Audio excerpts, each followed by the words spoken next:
जय बद्री केदारनाथ दोस्तों, बहुत बहुत स्वागत है आप लोगों का मेरे एक और यूट्यूब वीडियो पे। तो दोस्तों आज 5 दिसंबर हो चुकी है और 4 दिसंबर तक के मेरे म्यूचुअल फंड पोर्टफोलियो अपडेट हो चुके हैं। तो म्यूचुअल फंड पोर्टफोलियो के बाद अपने मेरे को शेयर्स और ईटीएफ का पोर्टफोलियो भी आपको दिखाना है और एफआईडीआई के डेटा पे भी बात करेंगे और एनएससी पे भी। तो चलिए बिना किसी देरी के सबसे पहले शुरू करते हैं अपने इंड मनी ऐप के म्यूचुअल फंड पोर्टफोलियो से। तो इंड मनी ऐप के म्यूचुअल फंड पोर्टफोलियो कल फ्लैट सा रहा, लगभग 100 रुपये का नुकसान हुआ है। तो 8,46,000 इन्वेस्टेड वैल्यू है, 8,97,000 करंट वैल्यू है। 51,000 का मुनाफा चल रहा है, लगभग 6% का। 45,500 रुपये की SIP लगी हुई है for the month of December, जिसमें से 4,500 की SIP कंप्लीट हो चुकी है। कल की अगर बात करें तो पराग पारिख ने कल पॉजिटिव रिटर्न दिया है और 180 रुपये का गेन हुआ है कल, और 6.25% का रिटर्न और मुनाफे में चल रहा है ये फंड। और आपकी जानकारी के लिए बता दूं, ये इंड मनी ऐप पे जितना भी पोर्टफोलियो आप मेरा देख रहे हो, ये मैंने 1 जनवरी 2025 से बनाना शुरू किया था, पूरा नए साल के दिन से। और 10 तारीख तक मैंने सारी SIP इसमें लगा दी थी। तो सारी 1 जनवरी को नहीं कट रही हैं, कोई कुछ 1 को कटती हैं, कुछ 3 को कटती हैं, कुछ 5 को, कुछ 7 को, कुछ 9 को, कुछ 10 को। तो ज़्यादा फंड है तो वीकली SIP इनमें लगी हुई है। तो निपॉन इंडिया लार्ज कैप में कल 29 रुपये का गेन हुआ है, 7.5% का रिटर्न है इस फंड में। ICICI लार्ज कैप में 240 रुपये का गेन हुआ है, 8.5% का रिटर्न है।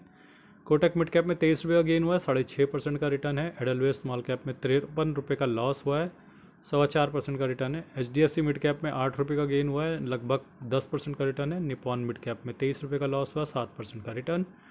एडलवेज मिड कैप में 2 रुपये का गेन हुआ है, लगभग 0.9% का रिटर्न है। इन्वेस्को इंडिया मिड कैप में 28 रुपये का लॉस हुआ है, 10.25% का रिटर्न है।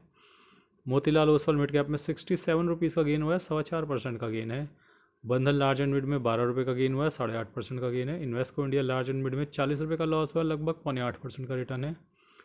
Bank of India small cap में 191 रुपीज़ का लॉस हुआ है, लगभग 2% का गेन है। HSBC स्मॉल कैप में 85 रुपये का लॉस हुआ है, लगभग 1.5% का गेन है। कोटक स्मॉल कैप में 47 रुपीज़ का गेन हुआ है, लगभग 1.25% का गेन है। कैनरा रोबेको स्मॉल कैप में 39 रुपये का लॉस हुआ है, लगभग 4% का गेन है। निपॉन इंडिया स्मॉल कैप में 43 रुपये का लॉस हुआ है, लगभग 3% का गेन है। GM फ्लेक्सी कैप में 29 रुपये का लॉस हुआ है, लगभग 2.25% का गेन है। SBI स्मॉल कैप में 101 रुपये का लॉस हुआ है, लगभग 0.2% का गेन है। टाटा स्मॉल कैप में 145 रुपये का फिर और लॉस हुआ है, लगभग 3.25% के लॉस में है। Jio BlackRock flexi cap no profit no loss और 0.5% के गेन में है। तो जैसा कि आप देख सकते हैं कि स्मॉल कैप में लगातार प्रेशर बनता जा रहा है, और बीच में ऐसा भी समय था जब मेरे कुछ स्मॉल कैप स्टॉक्स थे वो 7-8% का रिटर्न दे रहे थे, लेकिन अब घट के अधिकतर जो हैं 1 या 2-3% के आसपास आ चुके हैं। और टाटा स्मॉल कैप जैसे स्मॉल कैप तो 3.25-3.5% के नेगेटिव रिटर्न में चल रहे हैं, यानी पूरे साल SIP चलाने के बाद भी। और इसमें कुछ मैनुअल SIP नहीं चली है टाटा स्मॉल कैप में। मेरे ख्याल 5 जनवरी को पहला SIP कटी थी और हर हफ्ते 500 रुपये की SIP कटती रही है। इतनी कंसिस्टेंटली SIP करने के बाद भी, वीकली SIP करने के बाद भी 3.5% का रिटर्न है, लगभग साल ख़त्म होने को है। तो something is really wrong in small caps. और आज भी अच्छी खासी बढ़त के बावजूद जो स्मॉल कैप स्टॉक्स हैं, स्मॉल कैप इंडेक्स है, उसमें अच्छी खासी गिरावट देखने को मिल रही है।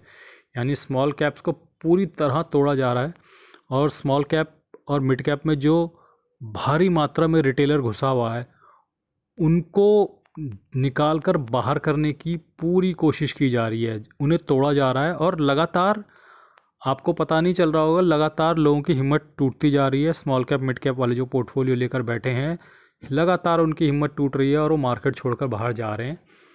और शायद हम लोगों को ऐसे पता नहीं चलेगा, बट ऐसे बहुत से लोग हैं जिन्होंने पिछले बुल रन के रिटर्न देख के स्मॉल कैप फंड्स के इन्वेस्ट कर दिया था खूब सारा पैसा, इतना पैसा जितना वो अफोर्ड भी नहीं कर सकते थे। और अब जो वो पैसा नेगेटिव में जाता जा रहा है तो वो लोग परेशान होकर उस पैसे को निकाल रहे हैं। और मैं ऐसा नहीं कह रहा कि कुछ लोग, सब लोग निकाल रहे हैं, कुछ लोग टिके हुए भी हुए होंगे, लेकिन अधिकतर लोग अब धीरे धीरे टूट रहे हैं, उनका पैसा नहीं बन रहा है। और ये एक काल चक्र है, और मैं इस काल चक्र को पिछले 18 साल से देख रहा हूँ। तो उस काल चक्र में ये वो वाला चक्र है जब अच्छे अच्छों की हिम्मत टूटने लगेंगी। अब जो पहला चक्र था वो ये था गिरावट वाला, जब सब परेशान थे, भैया मार्केट बहुत बुरी तरह गिर रहा है। फिर उसके बाद रिकवरी शुरू हुई, लोगों ने फिर सोचा कि चलो अब रिकवरी शुरू हो रही, पैसा डालना शुरू किया। अब उसके बाद ये दूसरा चक्र शुरू होता है, जो गिरावट के बाद जो दूसरी गिरावट आती है। और जब बहुत बुरा पीरियड होता है तो गिरावट के बाद तीसरी गिरावट भी आती है। ठीक है। तो ये गिरावट के बाद दूसरी गिरावट है, ये लोगों को तोड़ रही है। इंडेक्स भले ही ऊपर जा रहा है लेकिन स्मॉल कैप नीचे जा रहा है, स्मॉल कैप का इंडेक्स नीचे ही जा रहा है, ठीक है। तो ये दूसरी गिरावट के बाद दूसरी गिरावट आ रही है, इसमें बहुत बुरी तरह लोग टूटेंगे। और गिरावट के बाद अगर इसके बाद बढ़त होगी, उसके बाद एक और गिरावट आ गई तो उसमें कमर टूट जाएगी, पूरी तरीके से ख़त्म हो जाएगा और 90 to 95% रिटेलर बाहर हो जाएगा। ये हमेशा से हुआ है, ऐसा नहीं है पहली बार हो रहा है, ये हमेशा से होता है और इस बार भी हो रहा है। तो आपको धैर्य बनाकर रखना है और हमेशा एक बात ध्यान रखनी है कि उतना ही पैसा म्यूचुअल फंड में डालना है जितना पैसा डालकर आप भूल सको। मेरे पैसे को देख के या किसी और के पैसे को देख के सोचना कि ये इतना डाल रहा है मैं भी मैच कर लेता हूँ, मैं भी फटाफट करोड़पति बन जाऊँगा, नहीं, फंस जाओगे। कल को जब पैसे की रिक्वायरमेंट होगी तो लॉस में बेचोगे म्यूचुअल फंड, ये गलती करते हैं। तो बहुत ज़्यादा नहीं डालना है, उतना ही जितना डालकर आप भूल सको। तो आज कौन कौन सी मेरी SIP कटी है एक बार दिखा देता हूँ ताकि अपना वादा पूरा हो जाए। तो आज मेरी SIP कटी हैं, कोटक मिड कैप कटा है, एडलवेज मिड कैप कटा है और ICICI लार्ज कैप कटा है। बस ये 3 SIP मेरी आज कटी हैं। शिट, कोई भी स्मॉल कैप की SIP आज नहीं कटी है और स्मॉल कैप में आज भी गिरावट हुई है। कोई बात नहीं, चलता रहता है। तो आइए चलते हैं हम अपने ग्रो ऐप के म्यूचुअल फंड पोर्टफोलियो पे। तो ग्रो ऐप के म्यूचुअल फंड पोर्टफोलियो में भी कल नुकसान ही हुआ होगा, लगभग 1500 रुपये का मामूली सही नुकसान हुआ है, लेकिन हिट तो परसों लग गया था 20,000 रुपये का। तो टोटल रिटर्न अभी भी 53,000 के मुनाफे में है, 27 से 47 इन्वेस्टेड वैल्यू है, 28,01,000 करंट वैल्यू है पोर्टफोलियो की। तो आप लोगों की जानकारी के लिए ये भी बता दूं कि इस पोर्टफोलियो में कोई भी SIP नहीं चलती है। इस पोर्टफोलियो में मैंने जनवरी 2024 से दिसंबर 2024 तक इन्वेस्ट किया पैसा, बस। उसके बाद मैंने यहाँ पे SIP रोक दी, सारी SIP अब इंड मनी ऐप पे चलती है। पहले उस पोर्टफोलियो को उठाकर इस पोर्टफोलियो के बराबर करूँगा, फिर दोनों पोर्टफोलियो में बराबर बराबर SIP चला करेंगी। तो एक बार फटाफट आपको दिखा देता हूँ यहाँ पे किस किस ने कल पॉजिटिव रिटर्न दिया, क्योंकि काफ़ी सारे म्यूचुअल फंड सेम ही हैं, तो मैं दोबारा उनका नाम नहीं लूँगा, कुछ एक अलग हैं सेक्टोरल थीमेटिक वगैरह, तो उन्हें आप देख लीजिए और अपनी नज़र मार लीजिए। आइए अब चलते हैं अपने शेयर्स और ETF के पोर्टफोलियो पे। तो दोस्तों आज शेयर्स और ETF के पोर्टफोलियो में मैंने लिक्विड 20 थोड़े बाय किए हैं, क्योंकि कल मैंने कुछ शेयर्स वगैरह बेचे थे और उससे काफ़ी पैसा रिलीज़ हो गया। 10,000 रुपये के तो टॉप 10 ऐड ETF बिक गए थे और एक आध ETF मैंने ITVs का बेच दिया था, 5,000 वहाँ रिलीज़ हो गए थे। तो 15-16 हज़ार रुपये रिलीज़ होकर मेरे अकाउंट में आ गए थे, तो उनको अभी ज़रूरत है नहीं, वीकेंड आ रहा है, तो पैसे का मैंने 18,000 के लिक्विड बीज खरीद लिए। तो लिक्विड बीज तो पैसा जो एक्स्ट्रा होता है 30-40 हज़ार रुपये में पार्क करके रखता हूँ लिक्विड बीज में, और 8-10 हज़ार जो है अकाउंट में रखता हूँ डीमैट अकाउंट में, ताकि ख़रीदने के काम आते रहे। फिर जैसे ही पैसा दोबारा से कम होने लगता है तो फिर लिक्विड बीज बेच के दोबारा से अकाउंट में पैसे ले आता हूँ। स्मॉल कैप ETF थोड़ा 5 क्वांटिटी करके मैंने आज एवरेज किया। FMCG ETF भी आज मैंने 3 क्वांटिटी करके एवरेज किया है। तो शेयर्स और ETF के पोर्टफोलियो में दोस्तों आज क्या स्थिति रही एक बार उस पर नज़र मार लेते हैं। तो 76 रुपये का नोशनल लॉस हुआ है आज। डिवॉप बीज ETF ने 39 रुपये का गेन दिया। मोतीलाल रियल्टी ETF ने 22 रुपये का गेन दिया। इंडसइंड बैंक ने 198 का गेन दिया। टाटा मोटर पैसेंजर व्हीकल की लगातार पिटाई चालू है, 273 रुपये वहाँ भी घुस गए। जीनस पावर ने आज 7 रुपये का गेन दिया है।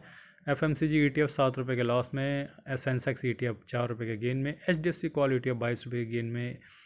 इरकॉन आज ने 120 का लॉस दिया। फार्मा बीज ने 3 का लॉस। स्मॉल कैप ने 36 रुपये का लॉस। लो वोल्टाइल ETF ने 37 रुपये का गेन दिया। LPL30 ETF ने 33 का। शरिया बीज ने 16 का। निफ्टी क्वालिटी ETF 12 और मोतीलाल ओसवाल हेल्थ 28 रुपये का नोशनल लॉस आज के दिन हुआ है। ओवरऑल क्या स्थिति है? 2,06,000 इन्वेस्टेड वैल्यू, 1,80,000 करंट वैल्यू है पोर्टफोलियो की। एक बार मैं फटाफट इसको फिल्टर आउट कर देता हूँ ताकि आप देखिए। तो देखिए एक और ETF मेरा अब जाने के लिए तैयार हो गया है, जैसा कि आप देख सकते हैं। तो एक बार मैं फ़िल्टर कर देता हूँ।